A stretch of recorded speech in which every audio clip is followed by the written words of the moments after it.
नमस्कार, NDTV India की इस विशेष प्रस्तुति में आपका स्वागत है। मैं हूं संकेत उपाध्याय। जैसा कि आप फ्रेम में देख सकते हैं, जो शख्सियत मेरे साथ हैं उनका नाम है सोनू सूद।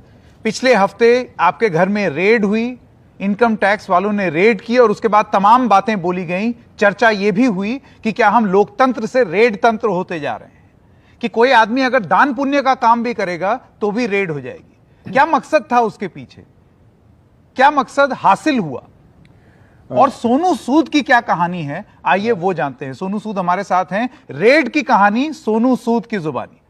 सोनू जी, आपका बहुत बहुत स्वागत। मेरा सबसे पहला सवाल यह है कि ये रेड कैसी थी? 4 दिन का अनुभव अगर आप बताना चाहें। नमस्कार संकेत भाई, बहुत कमाल का था।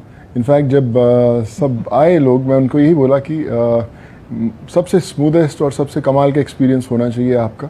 जब भी आप जाएं तो ऐसा होना चाहिए कि आप बोलें कि ये सबसे कमाल का एक्सपीरियंस था। और जब 4 दिन बाद ख़त्म हुए, सब बहुत कमाल के ऑफिशियल्स थे। They were very very nice. बहुत अच्छा लगा उनसे मिलके। और मैं उनसे वही जाते हुए पूछा कि सर, जो मैंने आपसे वादा किया था कि जब भी आप जाएंगे सबसे कमाल का एक्सपीरियंस आपका रहेगा, सबसे स्मूथ वाला रहेगा, वैसा हुआ या नहीं हुआ? So they all said yes it was. So उन्होंने अपना काम किया, मैंने अपना। तो कितने मेहमान आए थे? गिनती पता नहीं सर, मुझे अलाउड है कि नहीं बोलनी, पर जितने भी थे सब कमाल के थे। और जहाँ जहाँ भी थे they were all very nice और they were all very cooperative और बहुत they were doing their job well sir. उनमें से कितने लोगों ने आपके साथ सेल्फी खिंचवाई, ये तो बता दीजिए। ये मैं ऑफ द कैमरा बता दूंगा सर, बट आई थिंक उन्होंने ये चीज़ तो ज़रूर देखी। ये चीज़ तो उन्होंने ज़रूर देखी कि जितना भी उनको कुछ मिल रहा था या कुछ थे, वो सब मदद, हेल्प, लिवर ट्रांसप्लांट, किडनी के ये तकलीफ़ें, एजुकेशन की, वो बहुत मिल रही। तो दे वर हैप्पी। दे फेल्ट कि या हमने देखा ही है कि आपने कमाल का काम किया और अभी देख भी रहे हैं। लोग भी नीचे बहुत खड़े रहते थे, जो मदद मांगने वाले अभी भी खड़े हुए हैं। तो वो तो उन्होंने लाइव देखा ही है। और वो आई थिंक कहीं ना कहीं उन्हें लगा भी होगा कि हाँ, जो भी कर रहा है ठीक ही कर रहा है। लेकिन सोनू जी, जो आरोप लगे हैं वो गंभीर हैं और एक एक करके जरा उनके बारे में बात कर लेते हैं। आरोप नंबर 1 है टैक्स की चोरी का, कि आपके अकाउंट में पैसे आए जरूर, दान के लिए आए, लेकिन उसमें से आपने खर्च नहीं किए और बहुत सारे पैसे पड़े रहे। संभवतः आप उन पैसे को खर्च नहीं करना चाहते थे। यह आरोप है इनकम टैक्स की स्टेटमेंट में। आप इसका जवाब किस तरीके से देंगे? तो संकेत भाई, मैं पहले ये कहना चाहूँगा कि जिन जिन लोगों ने कुछ भी दिया, पहले तो उनकी एक एक जो रुपए की जो हिफाजत करके सही ढंग से उसे यूज़ करना मेरी सबसे बड़ी रिस्पॉन्सिबिलिटी है।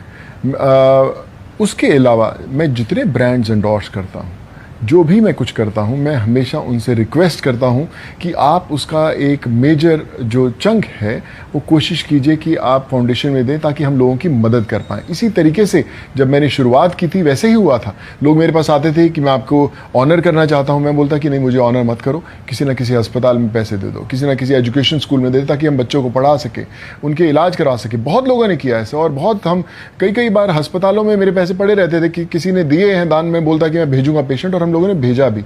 इस बार भी जब जो भी मेरी फाउंडेशन में है, उसमें बहुत सारा चंक ऐसा है जो मेरे ब्रांड से और उनके एग्रीमेंट से, कि ये एग्रीमेंट है कि सोनू सूद हमारा ये एंडोर्समेंट करेगा, लेकिन उसकी फीस कुछ नहीं लेगा, सारा का सारा हम दान में दे रहे हैं। हम इतना % दान में दे रहे हैं, हम 25% दे रहे हैं, हम 50% दान में दे रहे हैं। तो उस फाउंडेशन में जो पैसा पड़ा हुआ है, उसमें से मेरा एंडोर्समेंट का जो मैंने त्यागा वो भी है। दूसरी बात, अगर मुझे किसी ने दिया, मैं आपको छोटा सा किस्सा बताता हूँ। मैं कुछ टाइम पहले विजयवाड़ा गया था। जब मैं सड़क पर चल रहा था, बच्चे अपने पिगी बैंक लेकर खड़े हुए थे। मैं उसकी इमेजेस मैं अभी भी मेरे पास यहाँ पे पड़े हुए हैं, piggy bank which is money bank. इसमें एक रुपए के सिक्के, 5-5 रुपए के सिक्के पड़े हुए हैं। है जो बच्चों ने दिया आपको? जी सर, ये वो पिगी बैंक्स हैं। इसकी चाबी है, मैंने अभी तक इसमें से खोल के 1 रुपया भी नहीं यूज़ किया। कल वो भी इसके लिए बोल सकते हैं कि यार ये देखो, इसमें से जो पैसा था उस तुमने यूज़ नहीं किया और किसी को नहीं दिया। क्योंकि ये जब यूज़ होगा तो एक सही इंसान की ज़रूरत के लिए यूज़ होगा, एक जान बचाने के लिए यूज़ होगा।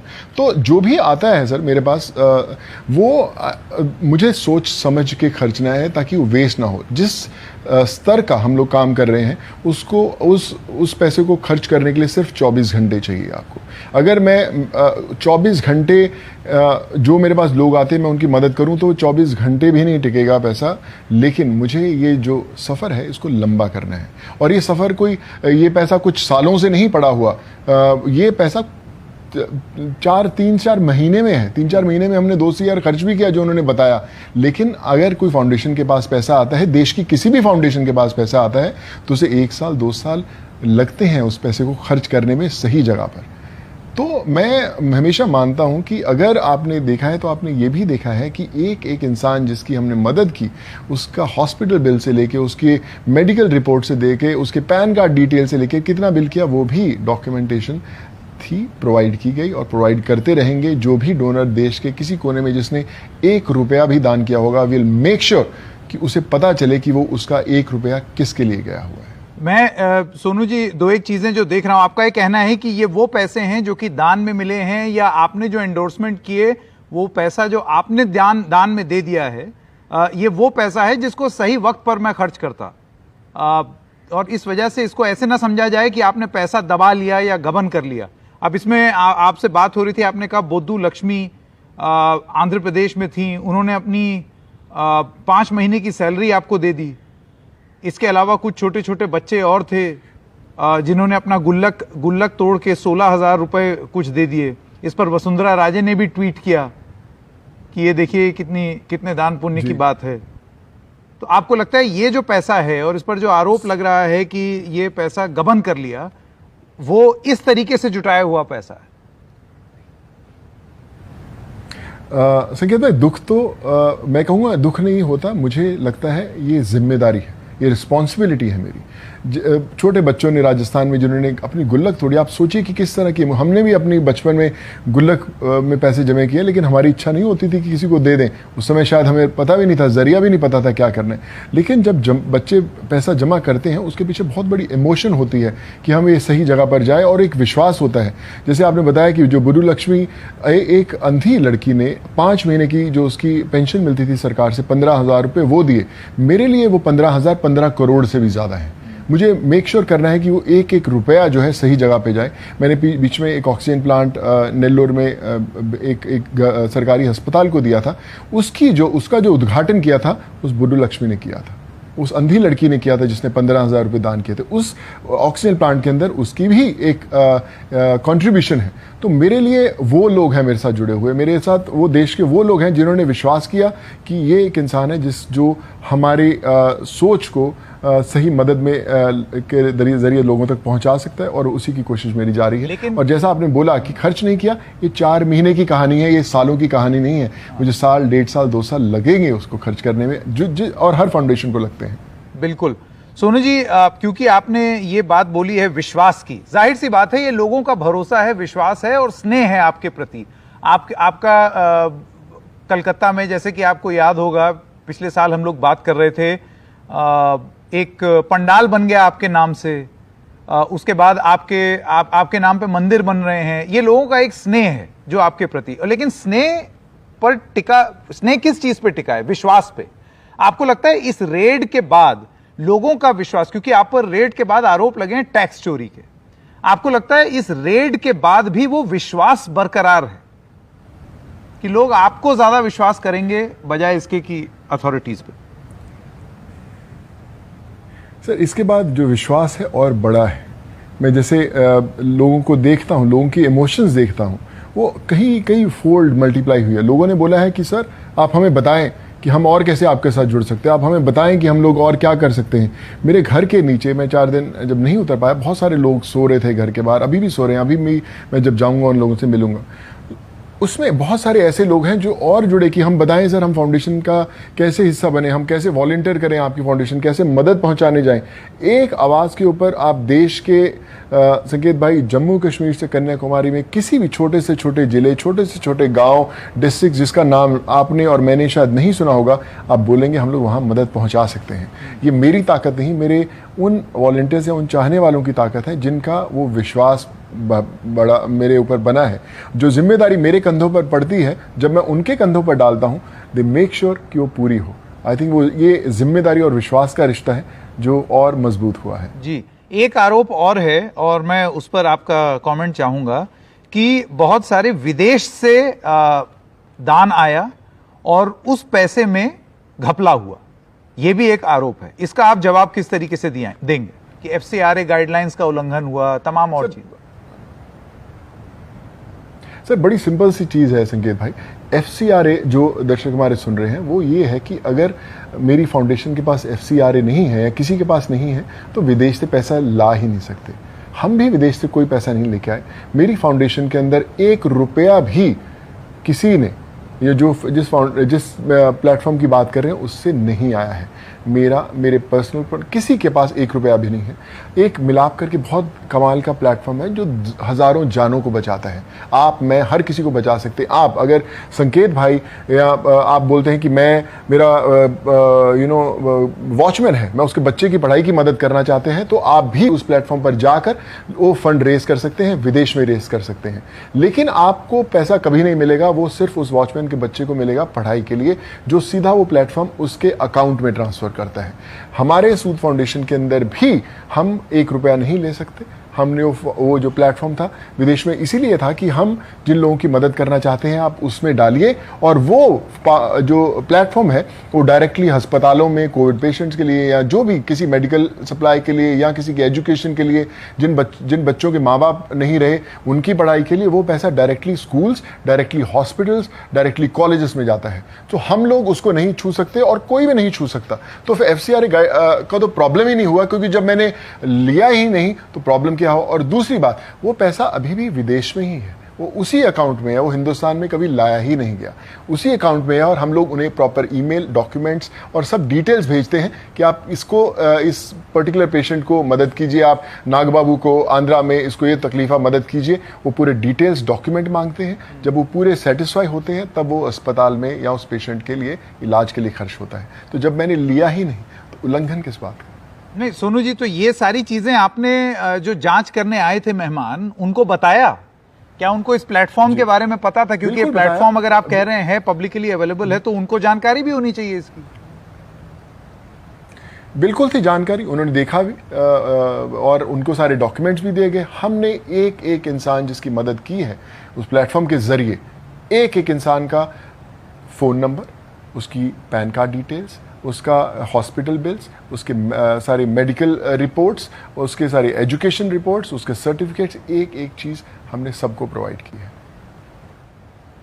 सोनू जी, ये जो मेरे ख्याल से जांच जब चल रही होगी उसमें उस दौरान उन्होंने आपकी ईमेल, व्हाट्सएप ये सब रखवा लेते हैं, वो जांच करते हैं, उसमें क्या पाया उन्होंने, क्या पूछा उन्होंने आपसे? संकेत, उसमें 53,000 अनरेड ईमेल्स थे, 53,000। और उस ईमेल को अगर आप मेरे ईमेल आईडी में जाकर खोलेंगे तो आपको सिर्फ मदद के मैसेज मिलेंगे कि आप हमारी लिवर की प्रॉब्लम है, किडनी की प्रॉब्लम्स है, ब्रेन ट्यूमर्स हैं, हिप रिप्लेसमेंट्स हैं, नी रिप्लेसमेंट्स हैं, थैंक यू सो मच आपने हमारी मदद कर दी, हमें यहाँ पढ़ा दीजिए, एजुकेशन कर दीजिए। तो 53,000 ईमेल थे। मैं इनफैक्ट सबसे कह भी रही था, चलिए सर अभी 53,000 ईमेल आ गए हैं, चलो अभी सब मिल के डिपार्टमेंट वाले सबको संभालते हैं और मदद करते हैं। सो दे वर ऑल्सो अम्यूज। और 8,000 करीबन 7,500 से 8,000 अनरेड मैसेजेस मेरे फ़ोन में थे, वो भी सब बड़े हेल्प के बड़े मैसेजेस थे। But they were all very nice संकेत भाई, दे बहुत कमाल के लोग थे जितने लोग भी थे। एंड उन्होंने देखा भी कि किस लेवल से लोग रिक्वेस्ट करते हैं, हेल्प मांगते हैं। तो कहना यही है कि ये जो हेल्प का ज़रिया है, जो लोग विश्वास के साथ आपको अप्रोच करते हैं, वो जारी रहना चाहिए। ये बात अलग है कि 3-4 दिन में उनसे मिल नहीं पाया, लेकिन या वो 4 दिन को वापस कहीं ना कहीं पूरा करना है, उन लोगों तक मिलना है। और आज भी बाहर, मेरे घर के बाहर रोड्स पे सो रहे हैं 3-4 दिन से। तो कोशिश करेंगे कि उनकी जो तकलीफ़ें हैं वो जल्द से जल्द दूर कर पाऊँ। अब एक मैं बड़ा सवाल पूछना चाहता हूँ कि ये सब हुआ, आपने दान पुण्य का काम किया है, ये किसी से छुपा नहीं है। सारे राजनीतिक दलों ने आपको सराहा है, प्रधानमंत्री ने सराहा है, अलग अलग मुख्यमंत्री आपके साथ खड़े हुए हैं, आपके लिए जैसे हमने बोला पूजा में पंडाल बन रहे हैं। फिर ये रेड हुई क्यों? आपको क्या लगता है? मुझे पता नहीं सर, मुझे लगता है कि शायद मदद का स्तर बहुत बड़े लेवल पे हो रहा था या हुआ हमसे लोगों की दुआओं के कारण, तो शायद लोगों ठीक ही हुआ सर। वो अब मुझे कहता है अगर रेड हुआ तो अच्छा ही हुआ।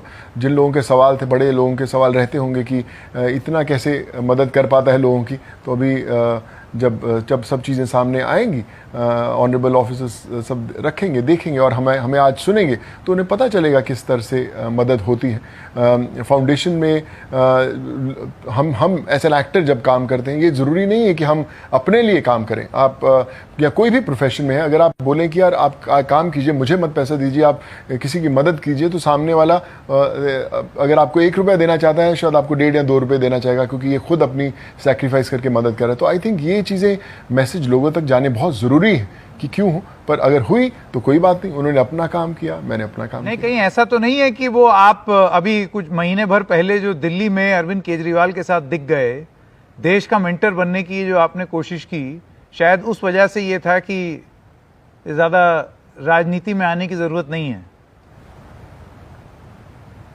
नहीं सर, मुझे पता नहीं। आई फील कि मैं तो पहले से ही पढ़ा रहा था। मैं अभी कम से कम 1.5 साल से बच्चों को हर आप कोर्स की बात करें, IAS कोर्सेज हों, CA कोर्सेज हों, या कोई भी BTech हो, कोई भी देश भर में हम लोग पढ़ा रहे हैं, हज़ारों बच्चों को पढ़ा रहे हैं। और सिर्फ दिल्ली सरकार ही नहीं, आप गुजरात की बात करें, कर्नाटका की बात करें, तमिलनाडु करें, पंजाब करें, हम हर जगह पे बच्चों को पढ़ा रहे हैं। बट अगर दिल्ली सरकार ने ये सोचा कि सोनू सूद को बुलाकर हमें देश का मेंटर का एक जो प्लेटफॉर्म है वो देना चाहिए, ताकि लोग और भी जुड़ पाएं और उन बच्चों को गाइड कर पाएं जिन्हें पता नहीं कि उन्हें करियर में क्या करना है। तो मेरे लिए बहुत ये सौभाग्य की बात थी। बहुत मैं आभारी हूँ अरविंद केजरीवाल जी का, दिल्ली सरकार का, कि उन्होंने मुझे इस लायक समझा कि मैं वो मैसेज लोगों तक दे पाऊँ। मुझे अगर कल अगर आपने मुझे बुलाया कि आप देश का मेंटर बोले, मुझे अगर बीजेपी की सरकार मुझे बोलेगी कि सोनू तो गुजरात का आके मेंटर बन, तो मैं कल फ्लाइट पकड़ के वहाँ पहुँच जाऊँगा। मुझे कांग्रेस बोलेगी राजस्थान का मेंटर बन जा पढ़ाई का, मैं कल पहुँच जाऊँगा वहाँ पर। फ़र्क नहीं पड़ता संकेत भाई कि आप कौन सी स्टेट में जाते हैं। देखिए, सरकारें आती हैं जाती हैं, लोग बदलते रहते हैं, लेकिन जो बच्चों की पढ़ाई है, एजुकेशन है, जो उनकी ज़रूरतें हैं, वो कभी ख़त्म नहीं होनी चाहिए। अगर आज 1 साल आप किसी को मदद पहुंचाने में लेट हो जाते हैं, तो वो बच्चा ज़िंदगी में 1 साल पीछे हो जाता है। ऐसे हज़ारों स्टेट्स, हज़ारों ज़िलों के अंदर बच्चे हैं जो अपनी एजुकेशन नहीं कर पा रहे। तो फ़र्क नहीं पड़ता कि उसमें सोनू सूद है या नहीं है, बच्चा पढ़ना चाहिए, उसमें कोई भी मेंटर हो सकता है। तो आई फील कि मैं नहीं मानता कि मुझे इस बात के बारे में सोचना चाहिए या डरना चाहिए कि आप अगर उस पार्टी से जाके उनके साथ बैठेंगे तो लोग क्या सोचेंगे। मुझे आप बुलाएं, मैं कोई भी बुलाए, मैं पहुंच जाऊंगा। आई थिंक अगर जब मदद करनी है, तो सोचा है मदद आपको करनी लगता है तो कि फिर क्या बजाय सोचना इसके कि कि कौन रेड बुलाए? करने के अगर मेंटर बना देते या किसी स्कीम का प्रचार अगर करना बहुत जरूरी है तो वो करवा लेते, तो उससे आप ज्यादा बेहतर काम कर लेते। रेड रहने देते सर। अभी कौन सा देर हुई है सर? अभी कौन सा देर हुई है? अभी बुलाएंगे, अभी पहुंच जाऊंगा कि बताइए कहाँ का मेंटर बनूं, अच्छा, कहाँ तो गिला शिकवा नहीं है आपको? देना है, किसकी मदद करनी है? बिल्कुल नहीं सर, गिला शिकवा बिल्कुल नहीं है। मैं अभी जैसे आपको बोला कि अगर मुझे कहीं पे भी बुलाएंगे, आप देखेंगे कि मैं और जोश के साथ काम करूंगा, और जोश के साथ बस मदद होनी चाहिए, हेल्प होनी चाहिए। कोई फर्क नहीं पड़ता कि किस रंग के साथ जुड़ के आप हेल्प करते हैं, किस धर्म के साथ, किस जाति के साथ मिलके हेल्प करते हैं। जान बचनी चाहिए, चेहरे पर मुस्कान आनी चाहिए। पर आपको लगता है कि जब आदमी दान पुण्य का काम करता है या कुछ अच्छा काम करने जाता है, तो अक्सर रास्ते में रोड़े अटकाने वाले या रोड़े पैदा करने वाले होते हैं, और ये जिंदगी का नियम है, और इसके लिए आप अपने आप को मेंटली प्रिपेयर रखेंगे? क्योंकि मैं देख रहा था कि पिछले एक आधा साल में, और खासतौर से 4-5 महीने में, तमाम ऐसे लोगों का ये बयान आ रहा था कि ये अकेले क्या कर रहा है, संदेह प्रकट किया पैसे कहां से आ रहे हैं।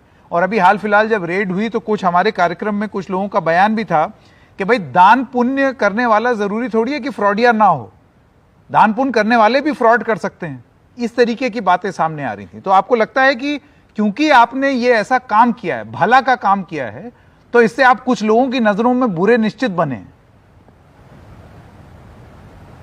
मेरे ना बड़ी कमाल की बात है जो मेरे एक डायरेक्टर हैं डॉक्टर चंद्र प्रकाश द्विवेदी, चाणक्य का रोल किया था। उन्होंने फिल्म अभी पृथ्वीराज मेरे साथ बनाई और जब मैंने काम करना शुरू किया उन्होंने एक बड़ी कमाल की बात बताई जो मैं थोड़ा सा शॉर्ट में बताना चाहूँगा।